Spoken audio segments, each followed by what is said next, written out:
88 साल बाद राष्ट्रगीत वंदे मातरम पर केंद्र सरकार ने एक ऐसा फैसला लिया है, अखाड़ा में आइए चलिए आपको डिटेल में बताते हैं, जिस पर विपक्ष की त्योरियां चढ़ गई।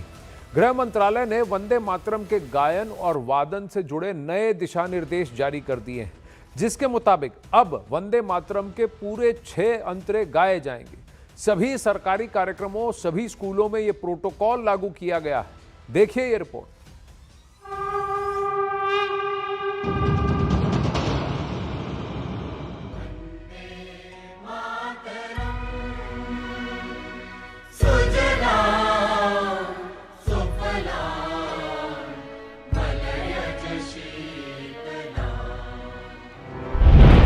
मोदी सरकार का ऐतिहासिक फैसला। 88 साल बाद राष्ट्रगीत के मूल स्वरूप की वापसी। अब वंदे मातरम के सभी 6 अंतरे गाए जाएंगे। 88 साल पहले अंग्रेजों के पसीने छुड़ाने वाले जिस राष्ट्रगीत के मूल स्वरूप के गायन पर प्रतिबंध लगा दिया गया था, अब उस वंदे मातरम के सभी 6 अंतरों की गूंज पूरे देश में सुनाई देगी। पिछले साल केंद्र सरकार ने जिस तरह से वंदे मातरम की रचना के 150 साल पूरे होने पर संसद में 10 घंटे की चर्चा की, उसके बाद 26 जनवरी को संस्कृति मंत्रालय की झांकी में वंदे मातरम की गौरव गाथा दिखाई गई। उससे ये साफ नजर आने लगा था कि मोदी सरकार राष्ट्रगीत के मूल स्वरूप को लेकर बड़ा फैसला कर सकती है, और 11 जनवरी को सरकार ने वो बड़ा फैसला ले भी लिया। केंद्रीय गृह मंत्रालय ने वंदे मातरम को लेकर एक नई गाइडलाइन जारी की है, जिसके मुताबिक सरकारी कार्यक्रमों में वंदे मातरम के सभी 6 छंद गाए जाएंगे। वंदे मातरम का 3 मिनट 10 सेकंड का पूरा संस्करण गाया जाएगा। सरकारी कार्यक्रमों में राष्ट्रगीत और राष्ट्रगान दोनों गाए जाएंगे। राष्ट्रगान जन गण मन से पहले राष्ट्रगीत वंदे मातरम गाया जाएगा। सभी स्कूलों में सुबह प्रार्थना में राष्ट्रगीत गाया जाएगा।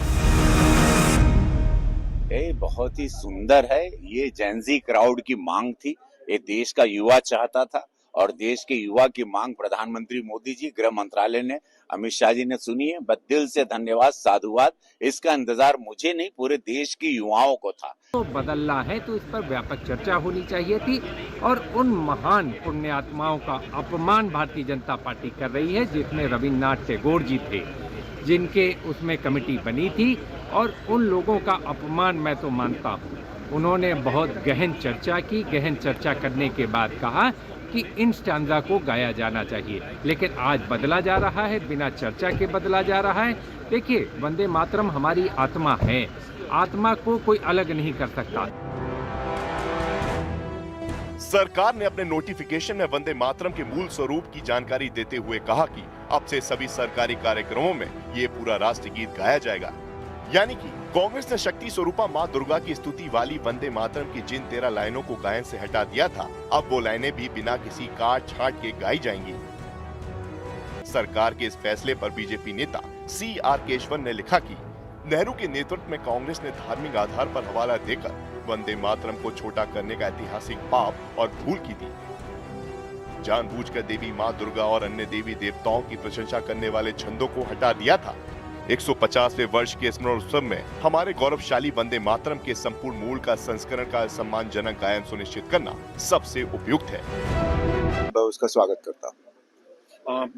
विपक्ष लेकिन ये आरोप लगा रहा है कि वो विपक्ष का काम है, उसके लिए विपक्ष को पूछना पड़ेगा आपको, पर मेरी तरफ से उसका स्वागत है। किस वंदे मातरम का स्वागत है, और सरकार से मांग करता हूँ कि वंदे मातरम का जो पैगाम है, जो संदेश है, पूरे देशवासियों के लिए, आने वाली सरकारों के लिए, उसके अनुसार आचरण होना चाहिए। अब तक वंदे मातरम के मूल गीत के 6 पैरा में से केवल शुरुआती 2 पैरा ही गाए जाते थे। कांग्रेस ने 1937 में जिन्ना की अगुवाई वाली मुस्लिम लीग के विरोध के बाद वंदे मातरम के सभी 6 अंतरों को गाने पर रोक लगा दी थी।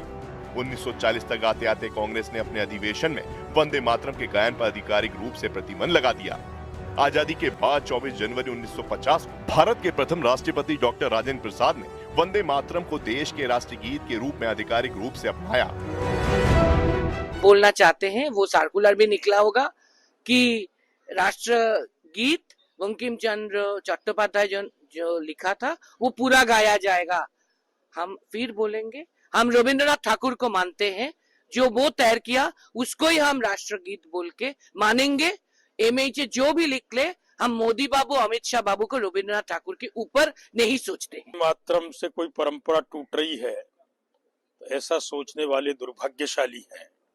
हर भारतीय को तो वंदे मातरम पर गर्व है।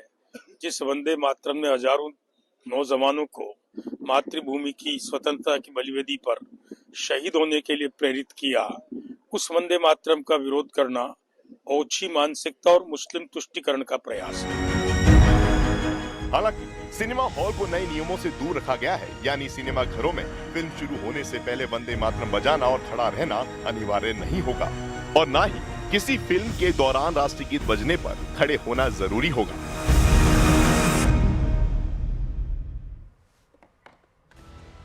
अब वहीं वंदे मातरम पर दिशा निर्देश जारी होते ही एक बार फिर से सियासत शुरू हो गई है। कांग्रेस ने नए नियम का विरोध कर डाला है। कांग्रेस के सूत्रों के अनुसार वंदे मातरम को लेकर देश में लंबे समय से एक तय परंपरा रही है।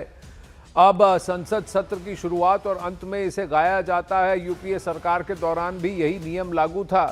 तब वंदे मातरम का 65 सेकंड वाला वर्जन ही गाया जाता था, जो दशकों से मान्य था और जिसमें किसी पक्ष को कोई ऐतराज नहीं था। ये 65 सेकंड वाली अवधि अचानक तय नहीं हुई थी। संविधान बनने के समय देश के बड़े नेताओं राजेंद्र प्रसाद, पंडित जवाहरलाल नेहरू, अबुल कलाम आजाद, चंद्रशेखर आजाद और रविंद्रनाथ टैगोर ने आपस में चर्चा कर कांग्रेस अधिवेशन के लिए यही अवधि निर्धारित की थी। इसके पीछे की वजह थी कि गीत का कुछ हिस्सा कुछ समुदायों के लिए कठिन हो सकता है, इसलिए ऐसा समय तय किया गया जिस पर सभी सहमत हो और वही छंद रखे गए जिस पर सहमति बनी।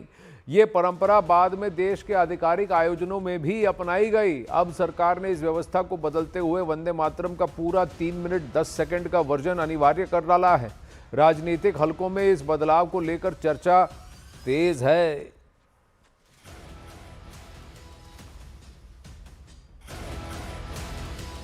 राष्ट्रपति, राज्यपाल, LG के कार्यक्रम में अब यह गायन होना है। सरकार ने 3 मिनट 10 सेकंड अनिवार्य किया है और इसको प्रेजेंट करने की विधि और इसको गाने की विधि के भी दिशा निर्देश अर्जित किए हैं, जहां पर एक ड्रम रोल के साथ ये गीत गाया जाएगा और फिर सबको उस वक्त जो भी वहां सभा में मौजूद हैं सबको अटेंशन में खड़े होकर इसको वही रिस्पेक्ट देना है जो राष्ट्रगीत को दिया जाता है।